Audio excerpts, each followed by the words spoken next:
자신을 돌에 맞은 개구리라고 표현했습니다. 그 말에 동의하시나요? 제가 보기에 이분은 억울한 개구리가 결코 아닙니다. 모렴치한 캥거루입니다. 그러므로 저는 이 사건은 문재인 정부의 캥거루 게이트다 이렇게 보고 있습니다.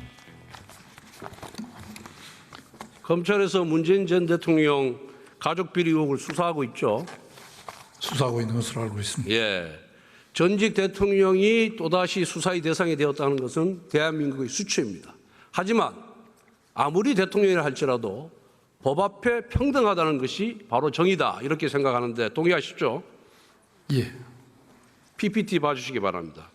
2018년 문재인 대통령은 이상직 전 의원을 중소벤처기업진흥공단 이사장으로 임명했습니다. 그 이후 문재인 대통령 사인은 항공업계 근무 경력이 전무함에도 불구하고 이상직 전 의원이 설립한 타이이스타젯의 전무로 취업했습니다. 봉급 800만 원, 집세 350만 원을 받았고 자녀는 한 해 수천만 원이 드는 국제학교에 다녔습니다. 그리고 2020년 총선에서 또다시 이상직 이사장은 전북정지을에서 민주당 공천을 받고 당선됩니다. 장관께서는 이러한 과정이 정상적이라고 생각하시나요? 제가 구체적으로 더 말씀드리기는 어렵지만 그런 점들에 대해서 수사 진행 중인 것으로 알고 있습니다. 저는 이 사건은 전형적인 정경유착이자 매간매직이라고 봅니다. 문재인 대통령이 지난 9월 8일 민주당 지도부를 만났습니다.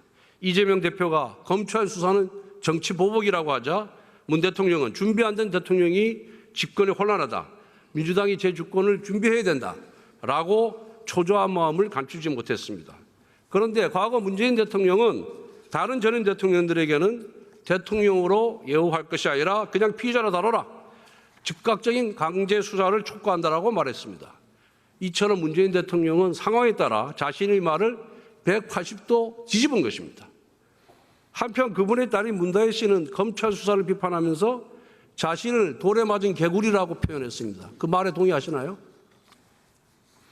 제가 평가할 일은 아니라고 생각합니다. 제가 보기에 이분은 억울한 개구리가 결코 아닙니다. 모렴치한 캥거루입니다. 만약에 대통령 딸이 아니었다면, 대통령 사이가 아니었다면, 그 대통령이 매간매직을 하지 않았다면 어떻게 그런 호사를 누릴 수 있었겠습니까? 그러므로 저는 이 사건은 문재인 정부의 캥거루 게이트다 이렇게 보고 있습니다. 이번 수사를 정치보복이라고 주장을 하고 있는데 민주당에서 이 부분에 대해서는 어떻게 생각하시나요? 정치보복이 뭡니까?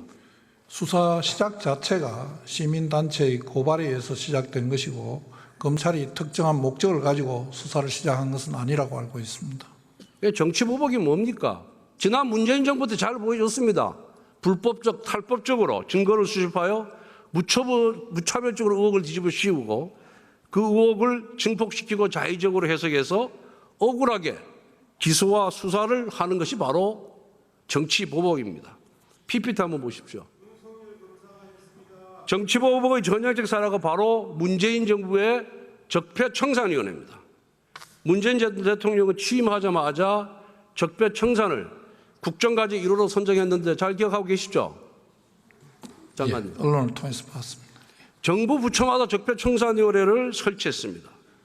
좌파 인사들이 위헌 감투를 쓰고 부처의 서버까지 뒤져서 불법적으로 뒤져서 비리 의혹을 외부에 흘리면은 좌파 언론이 무차별적으로 의혹을 확대 재생산해서 낙인을 찍어댔습니다.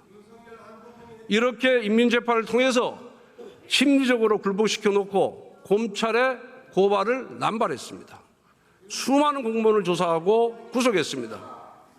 대한민국을 위해 헌신했던 공무원들이 사실상 인민위원회의 인민재판에 희생당한 것입니다. 장관님, 윤석열 정부가 적폐청산위원회 같은 초법적 기구를 만들어서 인민재판과 같은 정치보복을 한 일이 있었습니까? 저희들 법무부에는 없습니다. 법무부에 다른 부처에도 있었다는 얘기를 들어보셨어요? 들어보지 못했습니다. 없었습니다. 문재인 정부 때 적폐청산위원회 만들어서 얼마나 광풍을 몰아쳤습니까? 공무원들을 벌벌 떨게 만들지 않았습니까? 이런 것이 바로 정치보복인 겁니다. 자, 들어보세요.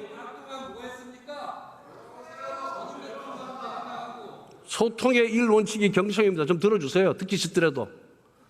예. 듣기 싫더라도 듣는 것이 그 훈련을 쌓아야 됩니다. 자, 보십시오. 저도 역시 문재인 정부의 정치보복의 피해자입니다. 저는 2번의 수사를 통해서 강원랜드 채용 비리 사건의 무혐의를 받았습니다. 그런데 어느 날 갑자기 문재인 대통령이 수석 비서관 회의에서 저에 대해서 직접 거명하면서 수사를 하라고 지시를 했습니다. 이러한 위법적 하명 수사를 받아 저를 수사하고 구속영장을 청구한 권력의 하수인이 바로 민주당 의석에 지금 앉아 있습니다. 이처럼 정치보복의 가해자였던 민주당이, 그리고 정치보복의 홍위병들이 출세하는 민주당이 오늘날 대한민국 검찰의 적법한 수사를 정치보복이라고 매도하고 심지어 검사 탄핵까지 자행을 하고 있습니다. 장관께서는 야당의 정치공세 이거 다 물리치고 제대로 수사하도록 검찰을 지휘해야 됩니다. 그렇게 하실 용이 있죠? 예, 원칙대로 수사하도록 지도하겠습니다. 대통령이든 아무리 지위가 낮든 돈이 있든 없든 간에 모든 사람은 법 앞에 평등합니다. 수사도 평등하게 공정하게 해야 됩니다. 그럴 용의가 있죠? 예, 그렇게 하겠습니다. 민주당이 다수 의석이라고 해서 초고대 권력을 가진 의회의 대통령이라고 하더라도 거기에 굴복하면은 절대 안 됩니다.